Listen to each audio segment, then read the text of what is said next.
In today's video, I want to talk about something which I think is probably one of those things that all creative people experience universally at some point.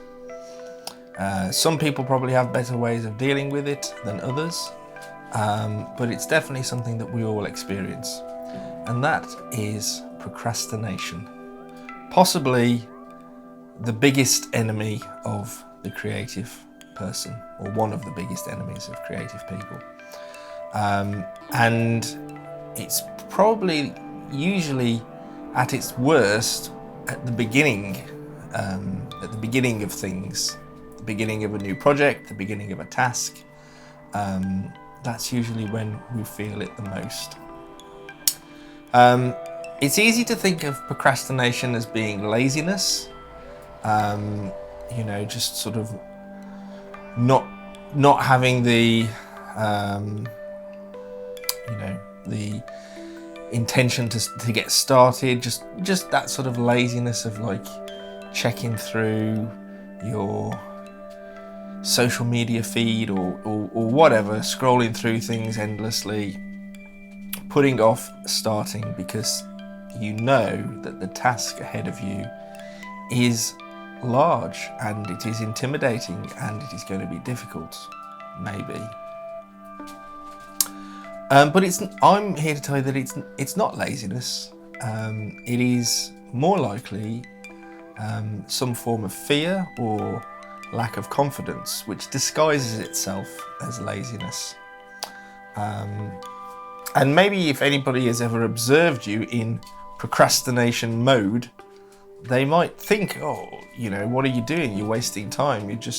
Why don't you just crack on with what you're meant to be doing? And that maybe gives the impression that it is laziness, but it is not laziness.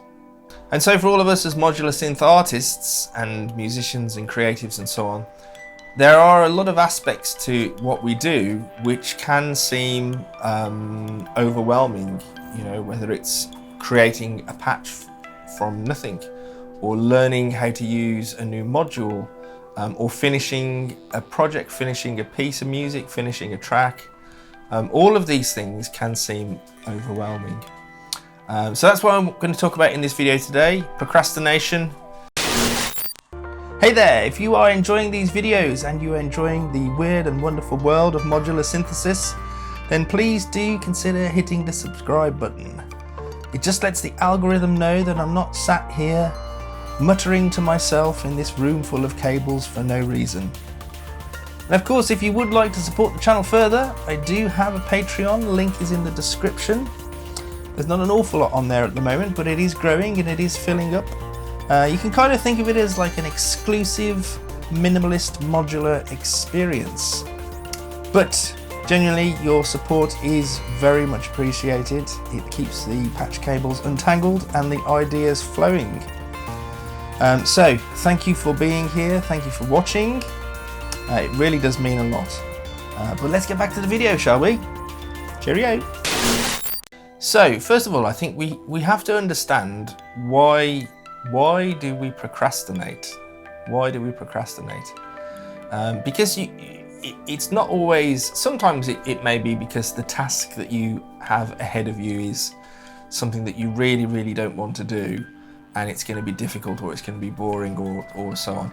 And that is something that I face in my day job at times, where there is a mountain of paperwork or there's marking to do, and I know that I've got to wade through these huge documents, or read students' work, etc., and I know it's not going to be fun, it's not going to be enjoyable, and there will be a certain level of procrastination that happens there. But procrastination will also occur when the task is something that we enjoy doing. So quite often, I enjoy making these videos, I enjoy filming them, I enjoy editing them, I enjoy coming up with the ideas, but there will be a certain amount of procrastination that happens before I can actually get myself into this seat and looking at the camera and talking to you. I enjoy tinkering with modular synth. But sometimes there will be a certain amount of I can't even say the word. There will be a certain amount of procrastination that happens before I can actually bring myself to, turn the thing on, sit down and start patching. And why might that be? Why might we try and put off things that actually are things we enjoy doing and that we get benefit from? There probably are different reasons for everybody as to why you might do that. I think personally, for myself, this kind of ties in a little bit with the imposter syndrome that I've talked about in other videos. And there's probably a certain fear of failure or fear of not being good enough or a lack of confidence that occurs. And if you come up with an idea, because procrastination usually occurs between coming up with an idea and executing the idea. And there's a little pause there in between those two phases where you've got to motivate yourself to go from having an idea to actually doing the idea. And usually what happens is if you come up with an idea and you think, wow, this is a great idea, this is going to make a really good video, or this is going to make a really good patch or a really interesting piece of music.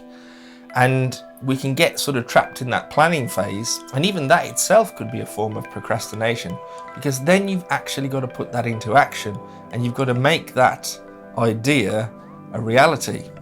And there is always going to be the slight fear that the reality doesn't match up to the actual idea, and that when the thing is finished, whatever it may be, it's not actually going to be as good as you thought it was when you were planning it and when you had the original thought.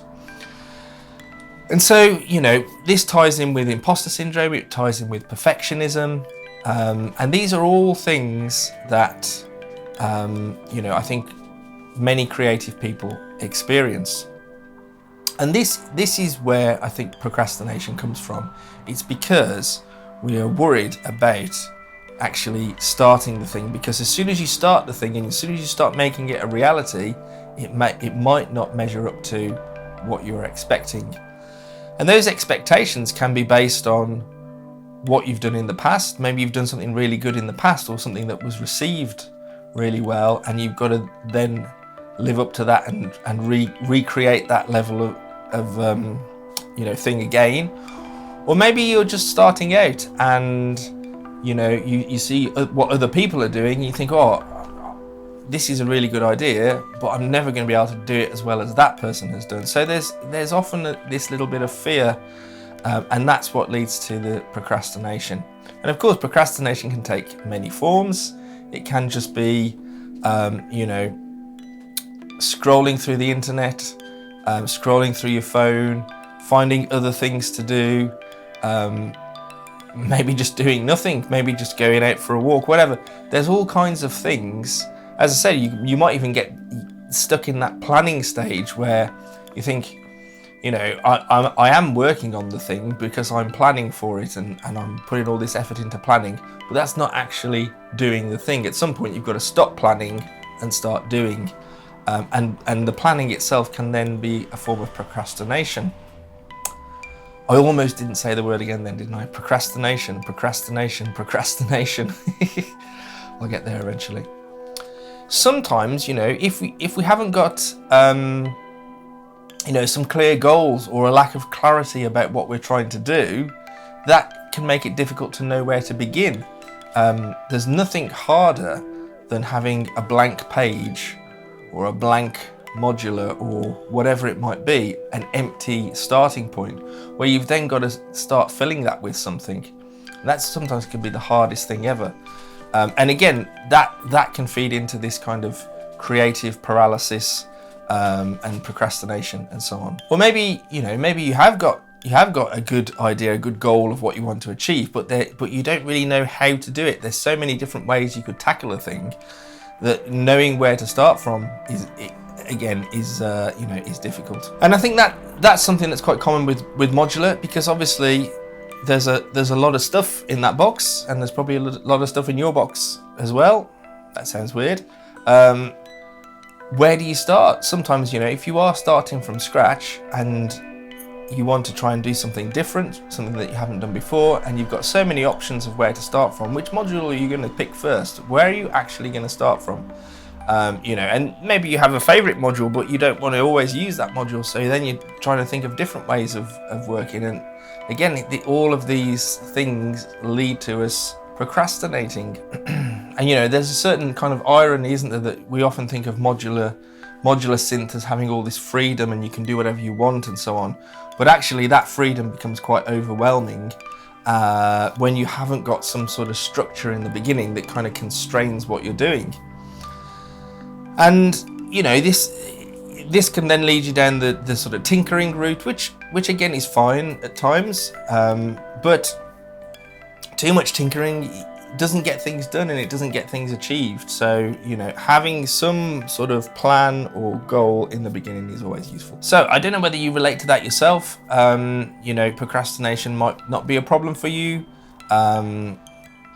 It's definitely something that I've struggled with though, and continue to do so, even to the point of making this video. You know, I've sat at the computer scrolling through various things that have popped up on the screen, all whilst trying to plan this video out, knowing full well that I should actually be filming the video, watching the clock tick by, knowing that I've got a limited amount of time to do this video today, and that I haven't actually started the filming process until almost it's too late to do it. And you know, why is that? Why is that? And again, it probably comes down to this idea of having a certain lack of confidence or fear around actually doing the thing. Even though I know that once it's done, or once I get into doing it, and then finally once it's done, it'll all be okay. So what was I worried about in the first place? Okay, but these are all the little thoughts that sort of get in your head, aren't they? And can stop you from doing something. So that's probably enough on sort of what procrastination is and how it can kind of manifest. You might have a few ideas about that yourself. Maybe it manifests differently for you. You know, let me know in the comments if that's the case. So there are various ways that you can sort of get around this. And I'm just going to sort of talk about those for a little bit. So these are some of the things that I will do myself to try and encourage me to get around procrastination, which, you know, is not entirely successful because as I said, I've just sat at the computer for an hour not doing anything useful when I should have been filming this video. But they do, you know, when it gets really bad, they do kind of help a little bit. And you might have some strategies of your own as well. So probably one of the most important things, and I've talked about this in other videos where I talk about habit and so on, and that is kind of reducing the friction to getting started. So for example, you know, I have everything, as much as I can, I have everything set up ready to go. So you know, the camera is on the tripod. The tripod is kind of half folded up but half set as it should and leans up over there somewhere. So all I need to do is get the thing out, open the legs, set the camera going, switch it on, and it's ready to go. If I'm working with my modular, obviously I don't pack this modular away when I'm not using it. It's there all the time, so I can just quickly turn it on and start patching. The only thing I'll do is I'll throw a cloth over it so that it doesn't get dusty. You know, and that's always been the case. Same when I was, you know, with guitar. I keep a guitar. I've got lots of guitars, and many of them are in their cases. But I will always have a guitar which is not in its case, and that's kind of like, it's not necessarily my main guitar that I would use for like playing gigs and so on, but it's always there so that I can always just reach a guitar and just play straight away without having to worry about plugging anything in. Because that extra little step of having to switch on loads of things, plug things in, etc, etc, etc, find things out of cupboards and boxes and whatnot, that will stop you from doing a thing, because you think, oh, it's going to take me 10 minutes to set up, I'll have run out of time by then. But if you've got everything ready to go and it's set up permanently, that can sort of help a little bit. So it just reduces the friction to get you going in the first place. You know, and then it's also just trying to sort of say to yourself, well, yeah, this thing that I'm doing, it may well be a large project, or it may well be a large task, but I'm just going to do a bit at a time. So for example, making these videos, there are several parts to it. I have to plan it out, I have to think about what I'm going to say, think about the title and all that business. Then I have to film it. Once it's filmed, I need to edit that and make it into the actual video. Then I've got to upload it, put all the stuff into YouTube. So each of those are little stages. I'm not going to do all of that in one go because it takes quite a long time. It takes several hours to do all that. But what I will do is I'll do it in little steps. So the planning part, I might do that on one day because I can do that on my phone, or I can do that somewhere else. I can sort of write that script out, or bullet points rather. I don't actually script these videos, you can probably tell, but I do have bullet points that I try and hit. So I'll do that one day, and then, you know, another day I'm going to film it. That's today in this instance. And then I'll probably edit it at some other point. So I've broken it down into little tasks. The same thing applies with modular. So if I've got a particular thing that I want to do, maybe there's a track that I'm working on, or a piece that I'm working on, I'm not going to try and do all of that in one go. I might just start out with just exploring a few voices, maybe just one voice, and try and get something going, and then leave it, come back to it another day. Another day, then I might come up with another part or another voice, and so on. So gradually it sort of builds up over time in little steps. So I don't always have to think that I need to finish the whole thing in one go. Now, this next point is, I suppose, a little bit contentious, because sometimes it's useful to do this, but sometimes it's not, because you're still procrastinating. But sometimes it can be helpful, or it can be useful, to actually make the procrastination something else that is useful. So, for example, you know, if you've got some little tasks that need doing, maybe, I don't know, uploading something on the computer, or writing out something, I don't know, whatever it might be, but it could be tidying up some cables so that, you know, your desk is a little bit tidier and you're ready to go. Or even maybe watching a video that's going to inspire you to actually get up and do what you need to do. But if you can make the procrastination, if you can sort of channel it, so actually you're doing something that's still useful, arguably you're still procrastinating, so you're not getting over the procrastination, but it's not just wasted time then. And that's definitely something that I will try and do. So maybe, and I'll try and make those things quite small tasks, so I know that if I am at least sort of moving forward with something, even if it's not what I intended to do. But you know, you can just get some little tasks ticked off. Okay, so this final tip, this is my ultimate way of dealing with procrastination. If everything else fails, this is the thing that I'm going to do, which is going to actually get me going. And this is kind of it's a visualization thing, and I've used this over the years, no matter what, whether it's writing, whether it's practicing guitar, doing modular synth, whatever it might be, where procrastination gets in, you know, because sometimes you don't even notice that you're procrastinating. You know, you think to yourself, right, I've got to do this task now, this job. I'll just go and do that first, and then you start tinkering away with doing something else, and then that leads to something else, and then before you know it, an hour's gone by and you haven't done what you meant to be doing. But you don't even notice it because you get so sort of swept up in the procrastination that you can't even realize that you're not doing what you're meant to be doing. So at some point you have to stop yourself and you have to say, okay, what am I doing? I should be doing X, Y, and Z now.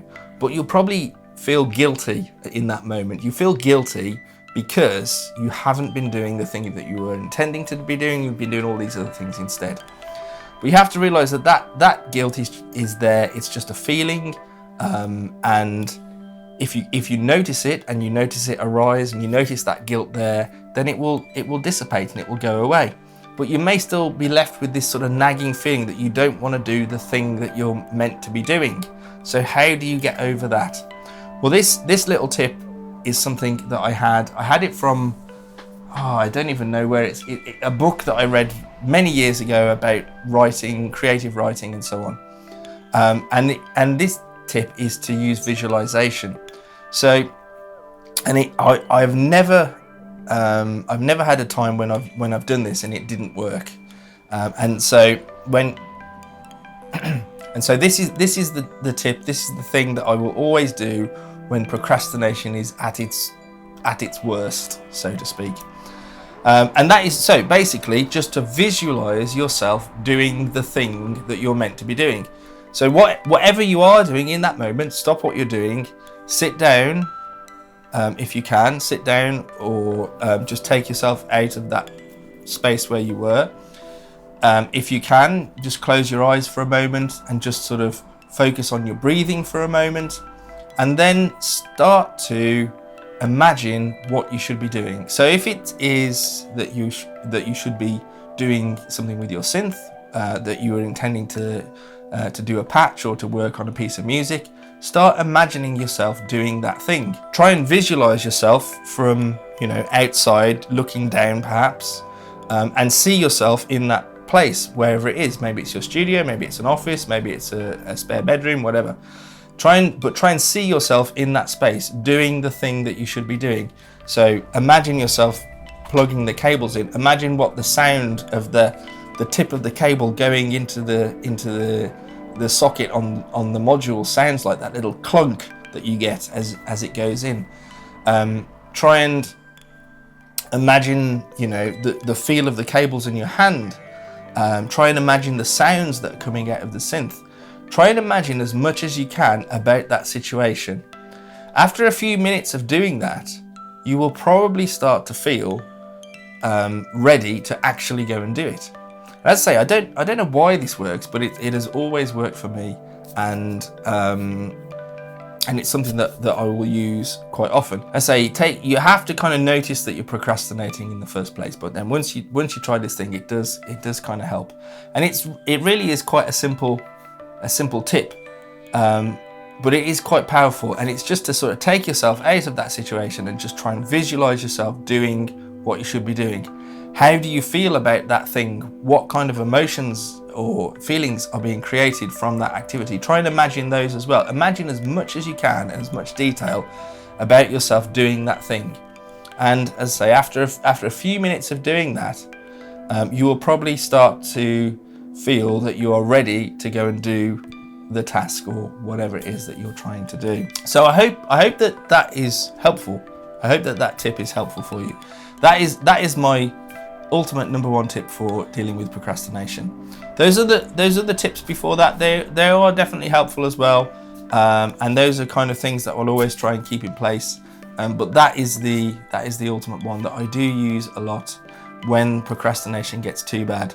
Once I start to notice that procrastination has crept in and I'm not really doing what I should be doing. And also, try and remember, as I said at the start of the video, procrastination is often about fear and lack of confidence or guilt, maybe even around doing a certain thing, and that can often be because you don't think that what you're going to do is going to be good enough, or it's not going to be as good as what you did before, it's not going to be as good as what other people did, and you have this kind of lack of confidence about it. But you have to try and remember all of these feelings of things not being good enough. They are just thoughts and feelings that will just pop into your head, and they will easily just pop out again. And we can never really know if something is good enough, and that is also sort of universally the case. People who are very prolific at what they do and put out a lot of creative work are not second guessing themselves on whether things are good enough. Well, they might be, but they've learned to sort of deal with that and to a certain extent ignore it. You can never really know if something is any good or not until you put it out into the world and the world responds to it. And even then, if people don't respond to it, it doesn't necessarily mean that it's not good. It just means that it hasn't necessarily found the right audience yet. And the other day I came across something, this is a different topic entirely really, but it was a quote from Rick Rubin. I think it might be in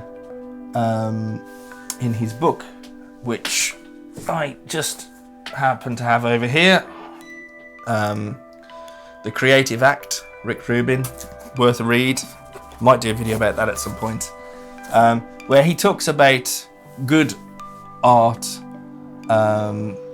being, how does he put it, being divisive, and that some people will think it's really good and some people will think it's really bad, and that if you don't have this situation where some people think it's bad and some people think it's good, then you probably haven't gone deep enough into your creativity and so on. If everyone just thinks it's okay, then maybe it is just okay. But anyway, that's probably a topic for another time. The point I'm trying to make is that we can't really know if something is good until we sort of put it out into the world, and the world either ignores it or responds in some way. So, if that is the reason for why you're procrastinating, then that you have to try and think to yourself that is not real. Those reasons are not really something that should be stopping you from doing whatever it is that you're trying to do. And hopefully over time, especially if what you're doing is some kind of large project, hopefully over time you can sort of build up a kind of rhythm with your work. Let's say that procrastination, it often happens at the start, at the start of something. It doesn't usually happen whilst you're in the flow of a thing. And once you get that sort of routine and momentum going, you often think to yourself, why on earth did I take so long to get going with this? Because actually this is fun and I'm enjoying it, and it's not such an arduous task as I thought it was going to be in the first place. And once you realize that, the procrastination is gone, and that's something that you can always come back to in the future as well, when you are faced with this procrastination again. So I hope you found this useful. I hope you found it interesting, and hope that those tips might be helpful for you. And I guess, one thing to sort of try and remember is that if you are somebody who experiences procrastination and it really is difficult and it's hard, then you're not unique in that respect. Most people will experience procrastination, so you're not broken in some way. We all do this, and it's just about getting over that little hurdle. Try that visualization trick, see if that works. And then just kind of like trust the process, and even if you can just get going with something just for a few minutes and then you stop and that's it, you've done it, you've done something, you've achieved something, and then you just do it again the next time and the next time and the next time. And just remember, the world needs your weird, imperfect modular music, or even non-modular music if you're a non-modular person watching this. That's a rubbish ending. So thank you for watching this video. I hope it's been useful. I hope you've enjoyed it. And if that is the case, then please hit the like button, hit the subscribe button, all of that stuff down below. And I will see you in the next video. Thank you very much. Cheerio.